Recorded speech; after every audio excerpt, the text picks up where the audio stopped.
What's good, YouTube? It's your boy Crayon and I'm back with another video. It's not a Wednesday, but you know, we move on. Today I just wanted to come back and elaborate further on the things I was talking about in the last video, because I know I might have come off just a little bit abrasive, but I feel like I should just go a little bit more in depth to the things I was talking about, to what demotivated me about being a creative in Botswana. So I've broken it down into 3 points, which is basically the lack of monetization, fact that Botswana doesn't really support talent, and I'll go further into that, and also the disbelief in the systems that have been put in place for creatives. Yeah, feel me? Let me get right into that.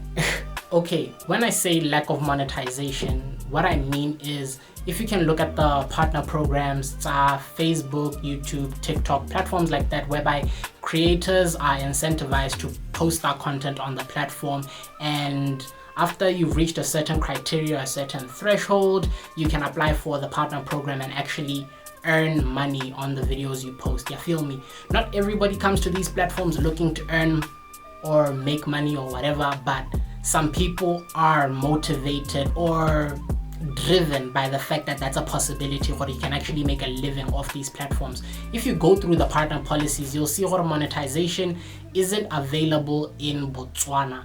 I'll try and put up the YouTube partner policy, the Facebook partner policy, and I'm not sure if I'm gonna be able to find the TikTok one, but yeah, I'll put those two up, and then you'll be able to see what Botswana's not there, even if you can scroll to the bottom. Yes, guys, what I want to. Yes, South Africa's there. Okay, fine, let's scroll. Let's go all the way to the bottom, even though this is in alphabetical order.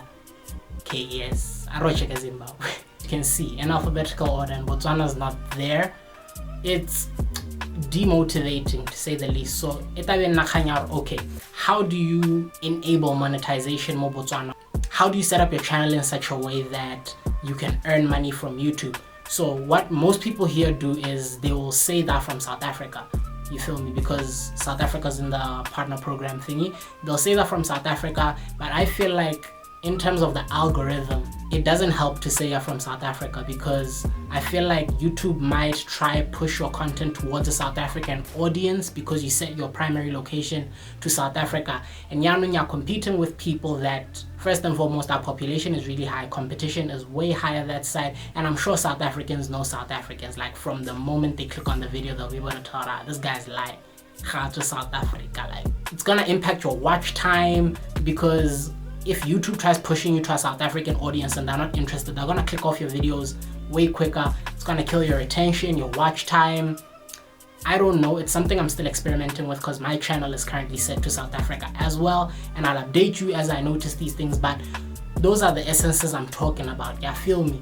But it becomes way more difficult to grow as a creative if you have your primary location set to South Africa, and that's the only way to really go about it right now. Another thing that demotivated me was Botswana not supporting talent. And what do I mean by Botswana not supporting talent? Okay, I have a couple hot takes, but what I mean by Botswana not supporting talent is Botswana haven't seen a person come up off of that creativity like other people in other places, and that also ties back to the fact that there's no monetization here. You know what? It doesn't matter how far you get, how many followers you amass, nor how big an audience you have, you will never make money like a creator your size who doesn't live in Botswana. It's a thing I've noticed, and I don't know if other people have noticed too. We can talk about it in the comments section, but it's a thing I've noticed, and I feel like by virtue that Botswana have never seen anybody come up from Botswana and reach a certain status point or a certain high mark, they don't believe it can be done from here. So the moment you identify as a creative, because visually it's never been done, it's something that seems like an impossibility. That's how my brain reacts about it. Yeah, that's how I think about it. Yeah, but it might not be the right way to think about it, but that's just how I thought about it. At the end of the day, these are the type of videos I want to do. Like, I want to just open up about my experiences in this creative industry in Botswana, because I've been doing this shit for like 7 years, bruh. Moving forward, if you catch me looking down, it's because I'm checking out my notes, ne? Even as going through life as an artist, like making music, nobody really emphasized for yo dog, go register for Cosbots, go register for Cosbots, go register for Cosbots, like actually be an artist. How do you expect the system to work for you if you don't identify yourself to the system? Artists in Botswana, especially musicians, we have this thing of believing we're above the system and the game owes us favors. But no, you just need to systematically follow the process. There's things artists do, like there's just the formulas out there. Just look at your favorite artist and what they do in that day to day. Like, stop looking at them as this godly figure and just look at them as a person and what they do on that day to day. Or okay, no, Monday later what? So he has an YouTube interview with 3 YouTubers. Tuesday he has a music video. Thursday he has a show. Cool. What do artists do? They're always trying to expose themselves. So it's not necessarily that a podcast has to call you for the podcast because we're not big. You can approach the podcast and offer to be on the podcast because you have an audience, they have an audience. Together you guys can put yourselves out there. You feel me? I don't know. It's just we're not putting ourselves out there, and I didn't know I needed to put myself out there like that. You feel me? I had this crooked, I don't even know, dog. I feel like it's called big-headed syndrome or some shit. Nobody's transparent. Like, you literally have to go out your way, bro. Like, if you want these things to happen to you, like, you need to reach out. Like, actually reach out. Like, go out of your way. Send 100 emails. Inbox 100 artists. Like, I swear to God. If you want to be a videographer, like, inbox those artists, shoot them free music videos. If you want to be a rapper, just hit up anybody who has some sort of visual platform and ask to be on it. You feel me?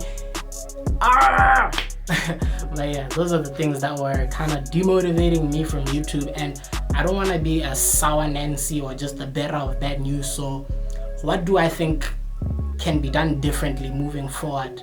In order for the lack of monetization thingy to be overlooked, it's just to us as Botswana releke different ways of monetizing. Right now, the Botswana YouTube space is still fairly open.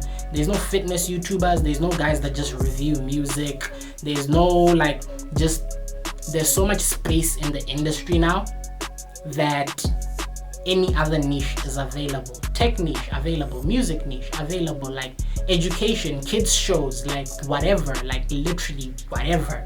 Niche down and you have no competition. Botswana, just gun for it. You feel me? Podcasts are getting saturated, but if you can niche your podcast, Botswana not supporting talent, just like, hey, block it out, bro. Like, block it out, do your thing. Even if people battle are claim because you're a weirdo with a camera in public, like, ignore the noise and know what you're doing it for, because these things take time, bro. It can take you 4 or 5 years, but trust me, at the end of those 4 or 5 years, you would rather be happy that you did it than look back and think why you didn't do it when you know you could have done it. I feel like, just show initiative, guys. Like, let's go out there, like, publicize yourself, talk to people. If I have a podcast, talk to me. If this guy has a show that he's doing where he interviews artists, talk to him. Like, there's radio stations. Try to make friends with the presenter some way, somehow. Like, let's network, and the walls that you think are walls won't be walls. They're just steps.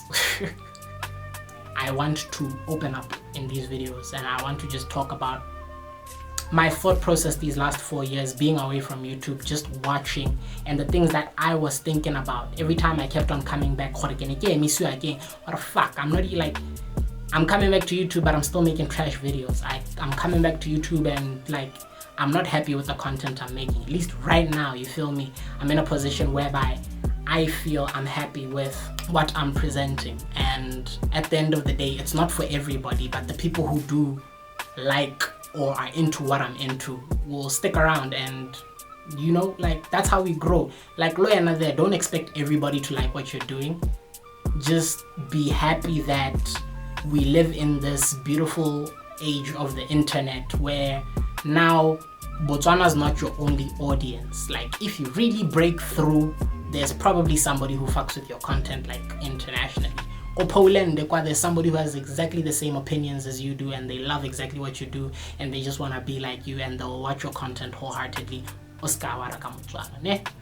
That's me. Yeah, I feel like a borile, but yeah. I'm out.